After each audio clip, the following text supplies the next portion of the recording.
Hello everyone, সবাই কেমন আছেন? আশা করি সবাই ভালো আছেন। বন্ধুরা, আমরা সবাই জানি যে টাকার রেট ভিন্ন ভিন্ন। মানে কোনো দেশের টাকার রেট বেশি, আবার কোনো দেশের কম। কিন্তু আপনি কি জানেন আজকের দিনে চিলির 1 পেসো সমান বাংলাদেশের কত টাকা হয়?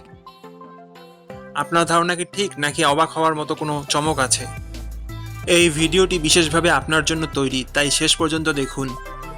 কারণ আপনি যদি নিয়মিত টাকার রেট জানেন, তাহলে অর্থ লেনদেন বা বিদেশ থেকে পাঠানো রেমিটেন্সে লাভবান হতে পারেন। আজ রবিবার 3 মে 2026। আজ চিলির 1 টাকা সমান বাংলাদেশের 0 টাকা 14 পয়সা, আর অপরদিকে বাংলাদেশে 1 টাকা সমান চিলির 7 টাকা 33 পয়সা। বন্ধুরা, টাকার রেট প্রতি মুহূর্তেই বদলায়, আর এই পরিবর্তন আপনার আয়, খরচ, এমনকি সঞ্চয়ের উপর প্রভাব ফেলে। তাই নতুন রেট সবার আগে জানতে এখনই চ্যানেলটি সাবস্ক্রাইব করুন এবং বেল আইকন প্রেস করুন, যাতে কোনো আপডেট মিস না করেন।